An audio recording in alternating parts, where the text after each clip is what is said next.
Hey everyone, Jason here, architect working in Toronto. Just doing the daily thing and driving. And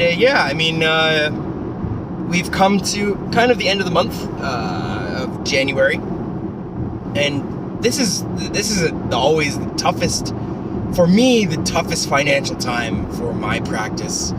Oddly enough, like, we come off of a holiday break, and so not a ton of work has been done, so billings are not particularly high, and then on top of that, all the fees come in. So the OAA fees, the certificate of practice fees, insurance, as always, ongoing fees, membership fees to Royal Architecture Institute of Canada. All these fees come in, and then on top of that, my company's health benefits get restarted for the staff. So all of a sudden there's kind of this big bevy of health spending for health insurance. It's just an expensive time, and it's always so tricky getting by this moment. And so that's the current stress on my palette, on my plate at the moment. But overall, I can't complain. There's a lot of work coming through. February next month should be a good month. It's always tricky. I have this one project, this one client it's like just slow to see some money. Eventually invoices will get paid, but it's so hard, and this work is done basically in September, gets billed in October. And so it's, been 4 months, and, I know that money's going to come through. The clients are happy, the work is good, everything is in line. It's just sometimes with bigger clients, it just takes longer. It takes longer to issue these funds. And it's really unfair to the architect, this is a very common thing that happens with developers, with, big companies. They squeeze the architect. And usually the bigger the client, the slower they are to pay. Usually, not always. Sometimes there are these unicorn clients that are wonderful. You issue a big invoice for a lot of work that was done, and they pay it like next day or same day, or and that's so wonderful. But you don't learn this in school, and you don't learn this especially in the working world, like the accounting team or the principal architect. They don't tell the staff about these issues because it's like not relevant to the work. It's just relevant to the cash flow, the day-to-day cash flow. So, if you are thinking of starting a practice, make sure you have business loans lined up or a pot of money lined up, and whatever you think it's going to be, it'll be 3 times that amount. It's, we are running off of business loans. This is the way the business goes, and it is a long game. I don't know if we're gonna be fully in the black by, in a decade. It's that long to see kind of returns. Just building a reputation, learning from mistakes, practice. It's literally a practice. And there's also just in general a general public value system that is much lower in this country, in Canada, and in the United States, I would say as well. Doctors, lawyers, accountants, those are services, those are professional services that are provided, and they make mistakes too.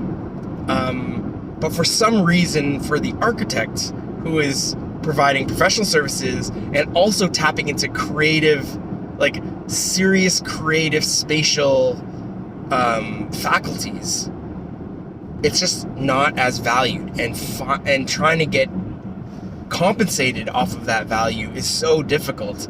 Versus, we all respect doctors and lawyers, and they issue their fees, and they're not cheap because the value system is high. We value our health, we value legal advice, we value financial advice, but for some reason, most of us live in a home, we dwell of some kind, and the value system is just way lower. It's as if the way in which we live is not as valuable to us than than our health, or than our, than our legal setup or insurance or whatever it is, and oddly enough, buying a house, not to discredit real estate agents, but to me, selling a house is way easier than designing a house. Like, we're talking by magnitudes of 100. It is so difficult to design a house. Yet, a real estate agent can make a commission off of a $1 million sale that is way more. It's like an architect will get a fraction of. If I designed a house, I might be lucky to get a few $1,000, a few tens of thousands, maybe, if I'm really lucky, versus $1 million sale, maybe they take home, 2-3% of that as a commission, 5% total, a percentage goes to the brokerage, a percentage goes to the,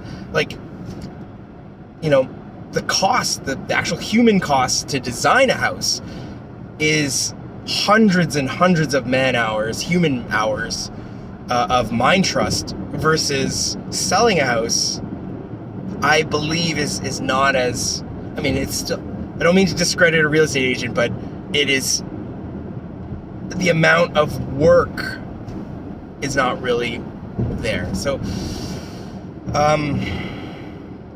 yeah, that's, it's just hard. And that's what's on my mind is finances. It's so hard. We will get through this, as we always do. But the business of architecture is very difficult. And so, if you are looking to start a practice, try your best to have some money already. Oh, man. And if you don't, then it's like, it is working in the trenches, taking grenades. Like, you gotta start from the bottom, work your way up, and get really good at what you do, because that's your biggest asset, is just being good at it. Beyond that, it's like, we're lucky to, kind of lucky to get paid, or, lucky to have good clients that value this stuff, this work that we do, because it is generally not the case. It is so difficult. That's on my plate at the moment. Beyond that, I can't complain. We have some really cool projects. We are giving back to the community of some really great built works that we're striving for. My team is hard at work. And I'm proud of the work. I'm proud of the designs that are coming out of the firm. We could try to really push turning a profit at the sacrifice of the work, but that feels wrong to me, not to say, we could talk about firm breakdown, we could talk about project breakdown, and each firm does it different. For us, it's almost a 50-50 split of projects that are financially driven. So, the amount of work is not as rigorous or not as complex, but the liability is very high. So it might be a warehouse or an industrial building or a commercial space where there's a lot of human life can be quite affected by these buildings, because there's so many people that go through it, or the kind of work that goes through it. But the actual work itself is quite straightforward. The build is relatively easy. And that's where we can get some profits and try to do something good. Maybe there's one moment in the building that we can focus on to make really cool, or make it just slightly better for people. And then we have the projects that it's soul driven. It's very personal. It's very sacred in a way. And those are usually homes, but sometimes they are small commercial spaces. Rarely are they big commercial spaces, where there's someone at the front of the company or of the family, or someone at really pushing a design language or a lifestyle or a belief system. And those projects tend to not make financially not a lot of money, but then give back to the world in a much more, it's not really return on investment. Return on the built world investment, the built context investment is much greater. It's like this has a positive impact. And most recently, I mean, we went to committee of adjustment for a project that is a house that looks like a single family dwelling, but is actually a fourplex, and each unit is about 1,200 square feet, which is totally reasonable for a livable space, 2-bedroom, 2-bath kind of setup. You know, you could raise a family in that. But like basically 4 families could live in this one building that fits the residential fabric of single family dwellings. I mean, that's really sought after in Toronto. There's a lot of single family houses in the downtown core, which is great. It keeps it really stable, but at the same time, they become these it makes this demand crazy high in the city, and people in general like to move to the city in general. I mean, there is a population of people that also want to move out to the suburbs, or that might be out of financial reasons, or they want more space or things like that. But the people that want to move in, I mean, there's not much more housing stock being made. So we got some real problems there. You know, like if you're not making more housing stock and people are coming in and that want to buy a house, those houses become gratuitously expensive or just overwhelmingly. Oh, phone call just came in.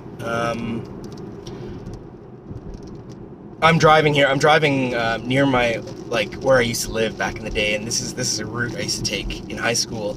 And there's a cop that's always right there that's catching speeding drivers, and I see one right now. It's like always in this spot, and so I'm slowing down quite a bit. Poor guy got a ticket over there. Yeah. So what was I talking about? I don't even know what I was talking about. But yeah, the business of architecture is really tough. Hang in there if you're in the same position as me, and like it's the grind. We're trying to get by month to month. It is hard, and the key thing for me is protecting my staff. You know, whether I pay myself is another thing. Like this month I didn't pay myself, but I own the business, so like, who cares? Like that's different. The business owner has all these advantages because they own the business.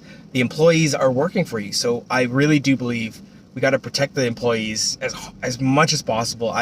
Hell or high water, I'm going to keep them on, even though like the economy is tough, but I'm going to try my best. And it's important. It's really important. These are people's lives, you know, they're giving time back to work for you. Like how much more, how can you not show some gratitude as a business owner?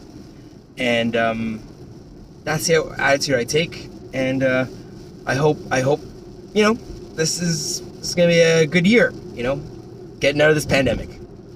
That's it for now. Thanks for listening in. Have a great rest of your time, and hope you catch the next one. Cheers. Bye.